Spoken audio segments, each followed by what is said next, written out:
Okay, let's go ahead and get started. First, as always, let me thank you guys for taking some time out of your afternoon to listen to a quick update on Green Bank Observatory, as well as a nice science talk on the observatory.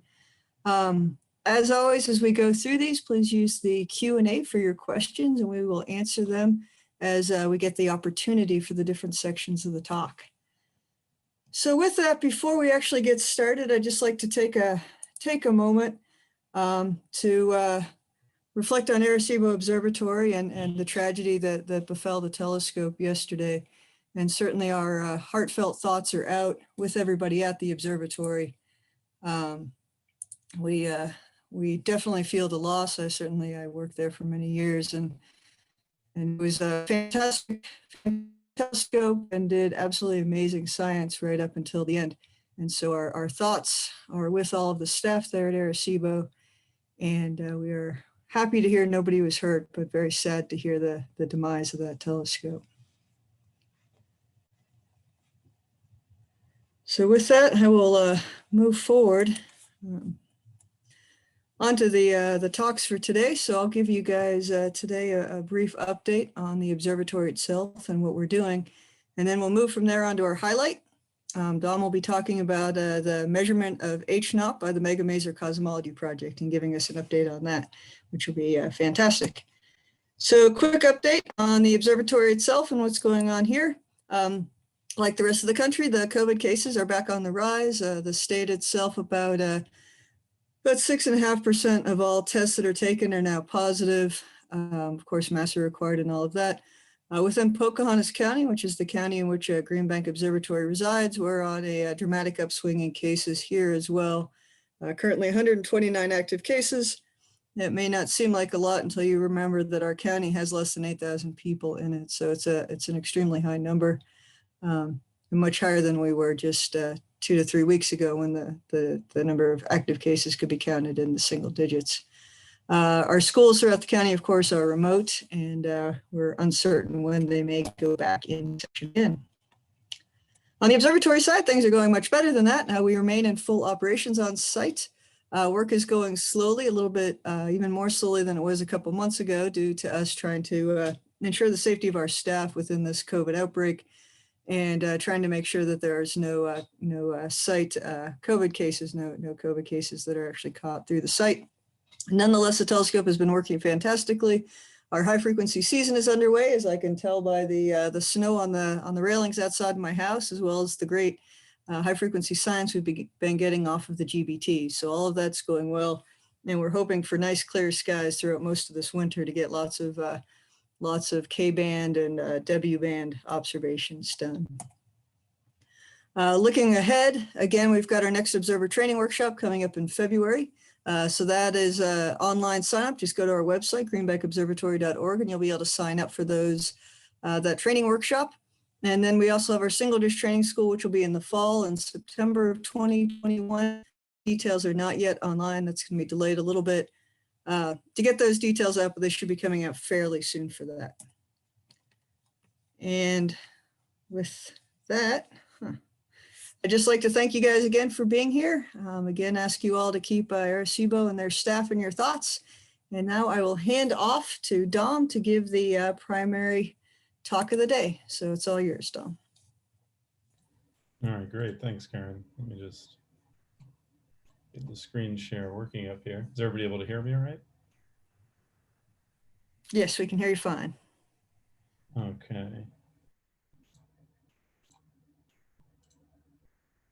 There we go. And you should now be able to see my screen. Yes. All right. Thanks. Yeah. So I'm Dom Pesce. I'm a postdoc currently working with the Event Horizon Telescope project, actually up at the Harvard-Smithsonian Center for Astrophysics. But in another life, my other research besides EHT work, and really the thing that got me started in this whole radio astronomy business to begin with, was megamaser research. And so today I'm going to be presenting on some of the latest results to come out of the Megamaser Cosmology project, focusing specifically on our recent Hubble constant constraints. I just want to note that the Megamaser Cosmology project is an international collaboration. It's led by Jim Bratz at NRAO, who I'm sure many of you know. And so I'm really just going to be speaking here sort of as a representative on behalf of that much larger effort. So I'd like to start out just briefly reviewing what these megamaser systems are and how we use them to measure distances and then constrain H0. So for this talk, I'll be focusing on masers that reside in AGN accretion disks, typically at radii a few tenths of a parsec away from the central massive black hole, which turns out to be something like 10,000 to 100,000 Schwarzschild radii. And the physical conditions in these disks are capable of supporting a population inversion of a particular rotational transition of the water molecule, whose energy levels I've highlighted here in red. And this transition emits at a frequency of about 22 gigahertz, and it can be quite luminous, about 1 million times more luminous than the 22 gigahertz water masers in our own galaxy, which is why we use the prefix mega for these systems. The first disk megamaser system to be discovered was the one in the galaxy NGC 4258. And this remains by far the best known and the best studied such system. And there's actually quite a nice story about the history of our understanding of this particular system that I really don't have time to do justice to today. But basically, even though the system was first discovered in 1984, it wasn't until about a decade or so later, with the advent of more wideband receiver systems and with the construction of the VLBA, that it was really recognized just how interesting and unique and important this system would be. So here what I'm showing is the original 1984 spectrum compared with this 1993 more wideband spectrum that was the first to capture the full extent of the maser features in the NGC 4258 system. The first VLBI maps were made shortly afterwards, and here I'm showing a modern version of such a map from Liz Humphrey's 2013 paper, with the maser spots colored by their velocity. And on the right here, I'm showing, or I've plotted the rotation curve of these masers, right? Their velocity is a function of their impact parameter from the central region. And this shows the beautiful match with Keplerian motion that has enabled this system in particular to be such a powerful tool. And the punchline here is that this accretion disk, as traced by the water masers, seems to be consistent with being both extremely thin and nearly perfectly edge on. So the gas in this system also seems to be executing almost perfect circular orbits within a point mass potential. Really quite a unique system. But if it were the only disk megamaser, I probably wouldn't be giving this talk today. So I'd additionally like to just here take a moment to acknowledge the really transformational impact that the GBT in particular has had on megamaser science. In part because, especially in light of the tragic news yesterday from the Arecibo Observatory, I guess I'm just feeling particularly grateful to have this kind of publicly accessible state-of-the-art facility. But on this slide, what I'm showing here are some spectra of another megamaser galaxy, IC 2560, that I took from Jim Bratz's 2003 survey paper, where he observed it using the Parkes telescope. And there's a pretty consistent detection of a spectral feature here, but the individual spectra are quite noisy, and it's difficult to do things like track the details of the spectral structure from one epoch to another. But when Jim looked at this same system with the GBT, I think the results speak for themselves. The signal's noise has improved just dramatically by more than an order of magnitude easily. And we can see the sort of detailed structure, the spectral structure that we need for the sorts of analyses I'll be discussing in a few slides. So quickly now, I'm going to run through the basic picture that we have for these disk maser systems in general.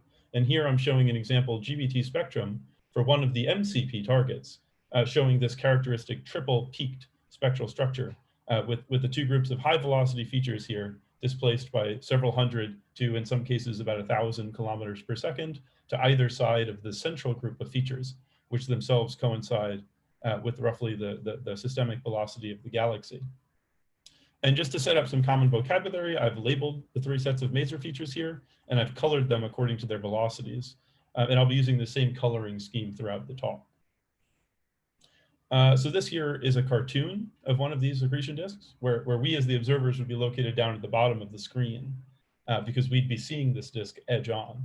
But I'm showing it face on here so that we can more easily see the locations in the disk where the three groups of maser features are being emitted from. The red shifted and blue shifted features are emitted from what we refer to as the midline of the disk, which is where the disk plane intersects the sky plane. And the systemic features are emitted from the front side of the disk along our line of sight to the black hole. And these emission locations are largely set by the disk dynamics. Because maser amplification is a stimulated emission process, as seed photons propagate towards us and pass by inverted molecules, they're only able to stimulate emission from those molecules if the photon frequency is within resonance. And that means that the stimulating photons can't really be Doppler shifted by very much with respect to the molecules that they're passing, or else it won't stimulate that additional emission, and then amplification won't occur, and we won't end up seeing anything from the system.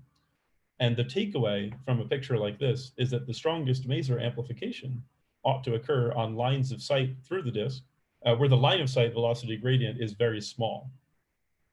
And for material orbiting on circular orbits, this sort of situation is going to occur where the line of sight is either tangent to or perpendicular to the orbital motion.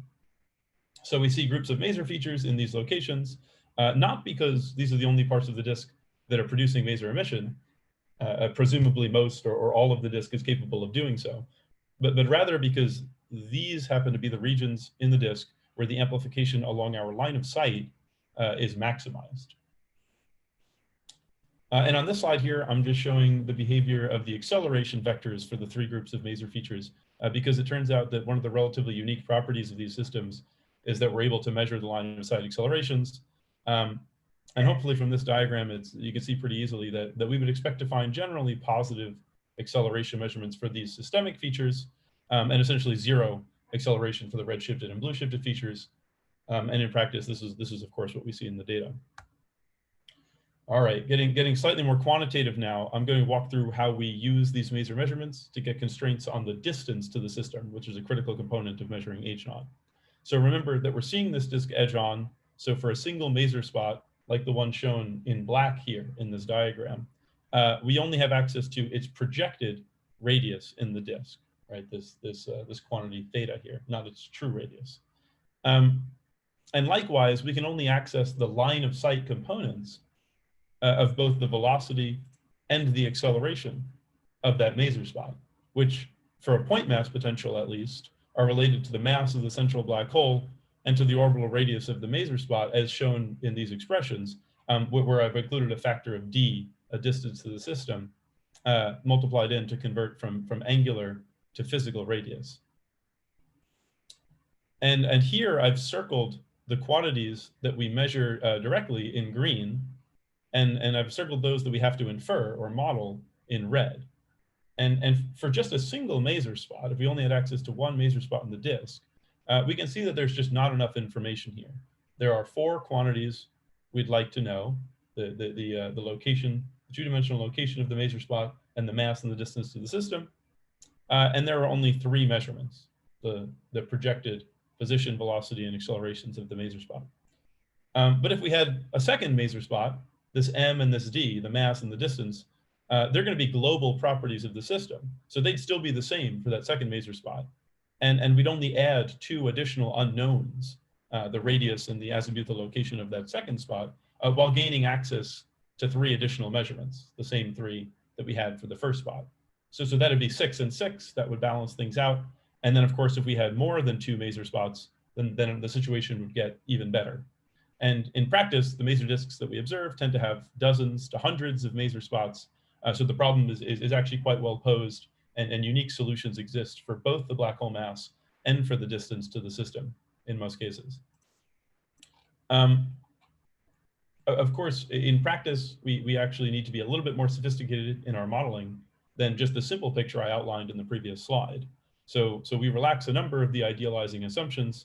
But the aspect I'd really like to focus on here relates to some work we've done recently on improving our handling of the systematic uncertainties in the maser spot position, velocity, and acceleration measurements. So we now incorporate these systematic uncertainties into the modeling itself as free parameters, allowing us to derive them from the data directly. And in doing so, we found that we were being a bit too conservative in most cases. And that these new results improved the uncertainties for many of our quantities of interest, namely for the H0 measurements, namely the distance to the system.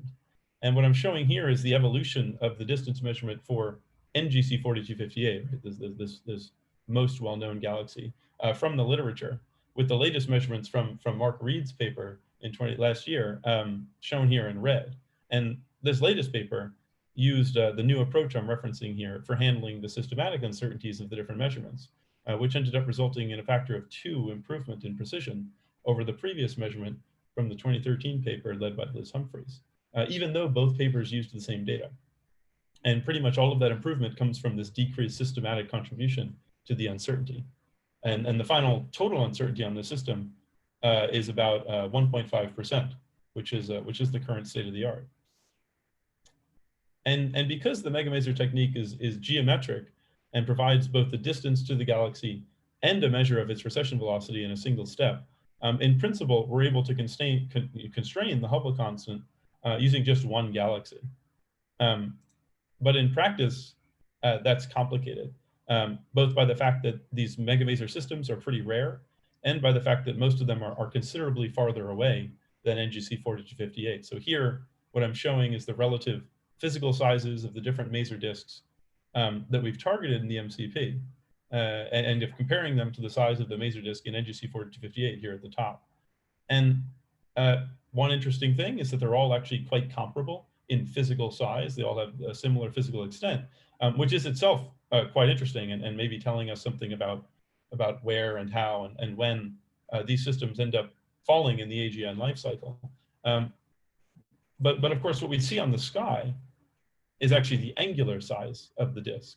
And because the MCP targets are so much more distant than NGC 4258, they're both much fainter and they subtend much smaller angles on the sky to the point of being comparable in size to our VLBI beam. And these are the observational limitations that currently prevent us from achieving a similar 1.5% distance measurement for these galaxies as well.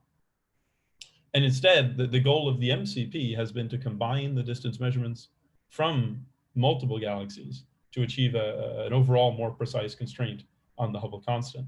And to date, we've published distances to 5 megamaser hosting galaxies in the Hubble flow, each of which is the end product of dozens of hours of telescope time, both single dish monitoring, largely carried out by the GBT, along with very long baseline interferometric mapping done with the VLBA augmented with the GBT. There's this high sensitivity array to get down to the sensitivity levels we need for these systems. And then after the observations are carried out, there's typically 1 to 3 years of downstream data reduction and analysis that needs to be performed. And most recently, we've published a paper combining the results from these 5 MCP galaxies with the NGC 4258 measurement to derive a purely maser Hubble constant constraint. And under certain assumptions about the peculiar velocities that I'll get to in just a moment, we come up with a value for H0 that's shown up here of 73.9 kilometers per second per megaparsec with an uncertainty of 3 kilometers per second per megaparsec.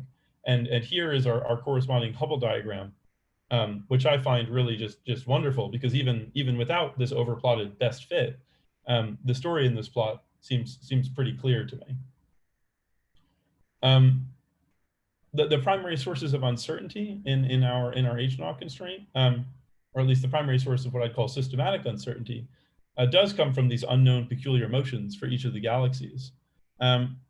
Because the MCP targets all have recession velocities on the order of several thousand to a bit over 10,000 kilometers per second.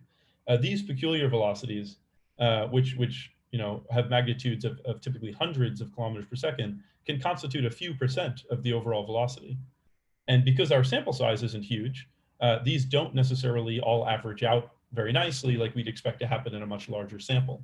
So in the paper, we explored a variety of different possible ways of handling the peculiar velocities while fitting the Hubble constant. And these are shown in somewhat gory detail here on this slide. We tried adding a constant peculiar velocity uncertainty to all measurements. We tried modeling the peculiar velocity distribution during the fitting process itself. And we also tried, a priori correcting each galaxy's motion using any of a number of different peculiar velocity or galaxy flow catalogs. And overall, we just find that the H0 values as determined with these different treatments all span a range, sure, but it's a range that falls within 1 sigma of our fiducial maser only value.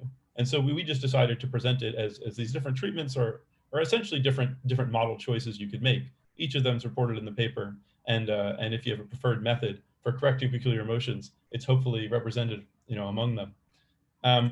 But really, the quality of the individual distance measurements is still our main source of statistical uncertainty, and the biggest limitation for the MCP measurement at the moment comes from the small sample size of only roughly half a dozen sources that we're using to constrain H0, which opens it up to shot noise and just gives us, in general, limited statistical resources for beating down individual measurement uncertainties like the peculiar velocities. So we've done some tests, individual galaxies being pulled from the overall sample and some sort of leave one out jackknife tests. And we were able to show that there doesn't seem to be any one galaxy that's overly influential in this Hubble constant constraint that we have. And we do have additional galaxies that are undergoing analysis right now and will be published at a later date. But just overall, to my mind, the most promising avenue towards mitigating the somewhat large H0 uncertainties right now will just be to increase our sample size. And we are pursuing a number of avenues on that front, which are listed down here in the bottommost bullet. The next generation facilities that are on the horizon will, of course, be fantastic, things like the NGVLA. But in the meantime, there are also efforts being undertaken by people within the MCP and outside of it to improve the efficiency of megamaser surveys at 22 gigahertz, right? Making sure that we can detect a larger fraction of the objects that we observe, as well as to identify suitable alternative maser transitions that primarily fall within the millimeter and sub-millimeter wavebands, and which can be used in an analogous manner to what's already been done at 22 gigahertz. And with that, I'll leave my summary slides up here, and I'll take any questions. Thank you. Thank you, Don.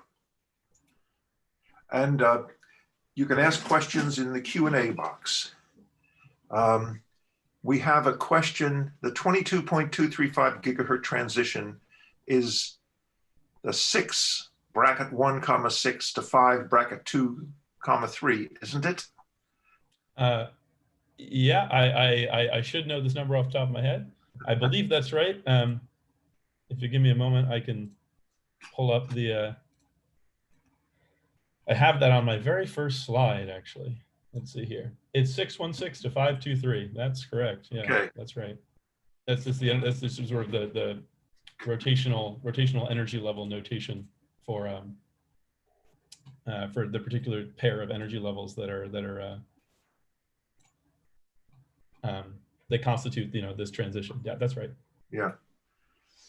Other questions?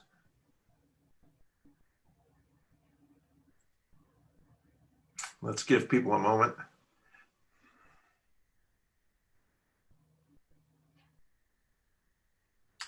Here's a question. Are other megamasers available like OH? So there are other megamaser transitions available like OH. I think there's been some perhaps small effort to investigate whether they reside in systems like these. I think OH megamasers do not typically fall in these, I don't know if they've ever been observed to fall in these sorts of disk-like systems, right? So one of the big use cases of these H2O megamasers is the fact that they reside in these dynamically very understandable systems. And so we're thereby able to leverage our understanding of these simple dynamics to make these excellent constraints on things like the black hole mass and the distance of the system. With OH masers, I think they're much more dynamically disordered. They're arising from a more sort of stochastic agglomeration of gas clouds. They don't have the same utility as these H2O masers do. So they exist. They're bright. They're observable. I don't know that they can be used in the same manner. And another question: could you put the value for H0 that you get in the context of the values from supernova projects and WMAP?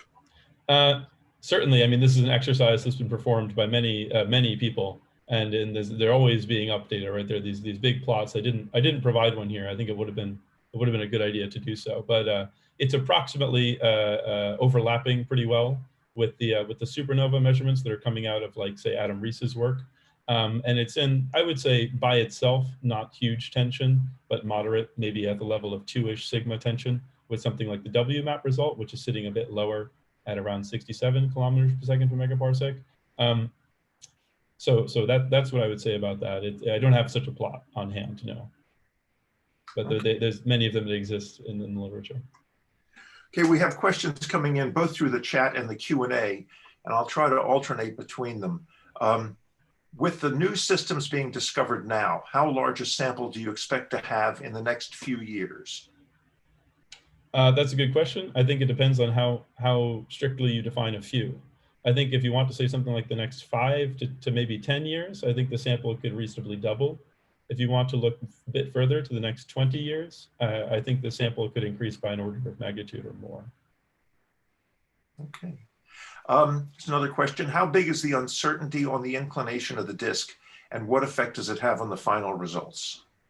So that's a good question as well. The uncertainty and the inclination of the disk is definitely a system-dependent quantity. So for something like NGC 4258, which is very nearby, very high signal to noise, we not only are able to measure the inclination of the disk, but actually its first and second order warping parameters. So the inclination is something that's a function of orbital radius. The disk is not perfectly flat. It has this pronounced warp. And we're able to measure those quantities pretty precisely for a system like NGC 4258. For the more distant systems, the precision obviously suffers a bit from signal to noise and things. Typically, our inclination constraints are on the order of a few degrees in uncertainty.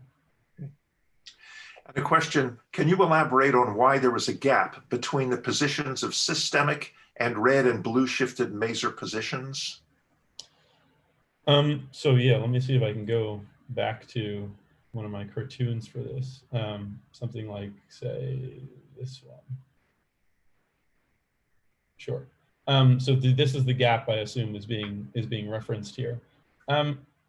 So the line of sight argument that I used earlier, right? So the idea that we see masers. I'm not sure we're seeing this. Oh no, you're not seeing my screen. My apologies. Yeah. Let me try. Okay, that's better. Are you able to see my screen now? Is this showing up or no? There it is. Yes. All right. Sorry about that. So this is the cartoon I had showed earlier, for the sort of typical maser disk setup, and what we, I think this is the gap, these sorts of holes in here and the holes here spectrally that we're seeing, or that are being referenced. I think the answer is that there really isn't such a hole, right? At least there's never been, I think, hard evidence that the masers really stop down here. They just get kind of fainter as you get in. There are theoretical reasons you would expect an inner edge to the maser emitting material, things like a dust sublimation zone. As the temperature increases towards the inner region of the disk, at some point it will no longer be able to support maser activity. But I think our the observations that we've gotten, particularly as we get deeper and deeper observations with the GBT, we kind of see that it's masers all the way down to our sensitivity limit. And you can sort of see some of them creeping out here in velocity in this particular spectrum. And so I think most of the reason we have a hard time seeing masers, maybe all the way into the inner edge to where they'd actually physically exist, is probably still sensitivity limited.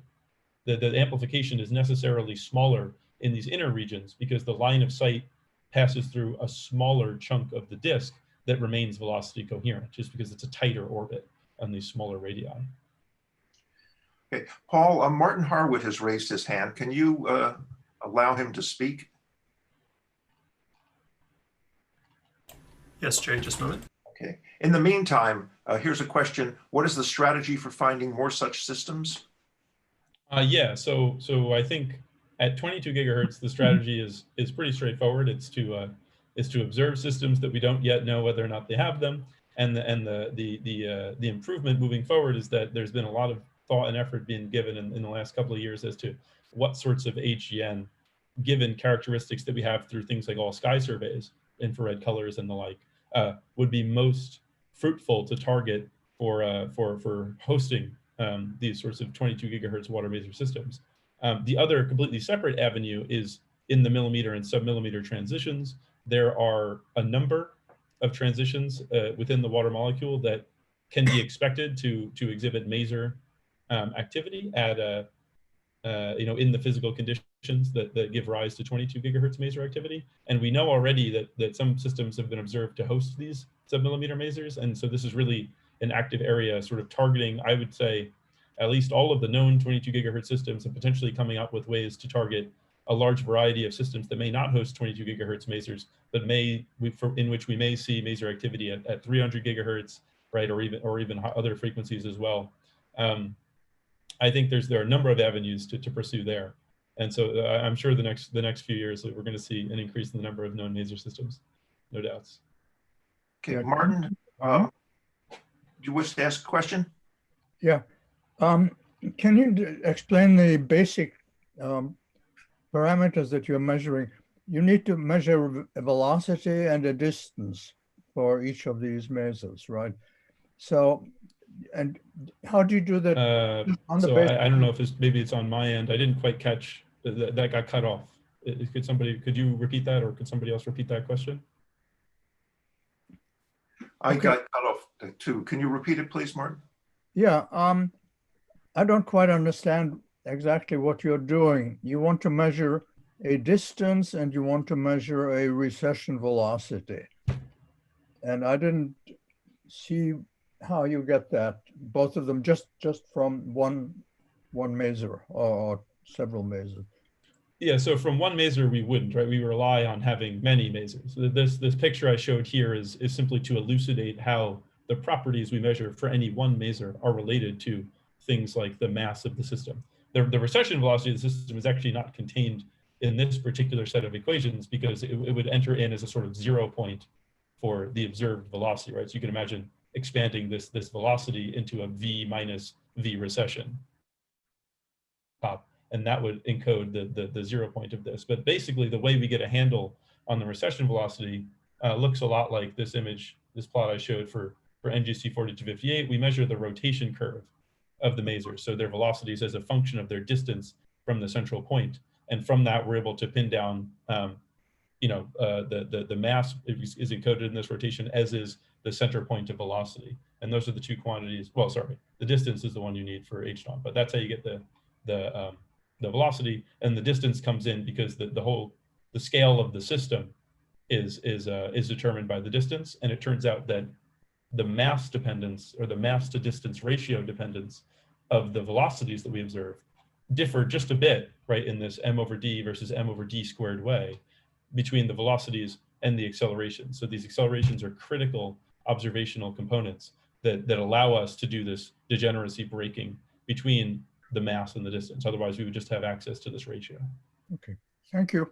Sure. We have a lot of questions that we don't have time to take. I'm going to condense a few of them into one, and then just encourage people with questions to contact Dom directly. Right. But here's as a final question. What is the range of black hole masses you observe, and how do your black hole mass measurements agree with other methods for measuring the same objects? Yeah, so I would say that our black hole masses span not as big of a range as you might think. They span quite a range. Typically, we sort of make a joke that we know once we detect a megamaser disk system, we already know the mass of the black hole. It's 10 to the 7 solar masses without even needing to measure it, because it turns out that so many of our systems have black hole masses that live within a factor of less than an order of magnitude of 10 to the 7 black hole masses, maybe within a few by 10 to the 6 up to a few by 10 to the 7 solar masses. The reasons for this I don't know are fully well known, right? We don't see much higher mass black holes exhibiting these maser activity. The second half of this question, how it compares to other means of measuring the black hole mass, for all of the systems in which we have masers, they are by far the most precise mass measurement technique we have access to. And I don't know that any of them has had any sort of comparable secondary mass measurement applied to it. There's been efforts to find megamaser systems in other systems that have things like CO disks, where you could get a pretty good alternative mass measurement. For the systems that are close enough to do these stellar dynamics type measurements, I don't know that we have any with masers. And I also think that surveys to try to attempt to detect masers in systems for which you have a CO disk type measurement, those also haven't borne any fruit yet. So actually, there's a struggle to find a system that has two pretty good mass measurement techniques that could be applied to it for doing this comparison. So I think it hasn't been done yet, but not for lack of trying. Thanks very much, Dom. I'm afraid we have to bring this fascinating session to a close. I'd like to thank everyone who's attended and thank Dom very much again for his interesting presentation. Thank you guys for inviting me. We will have another one of these Green Bank Observatory webinars in 2 weeks. See you then.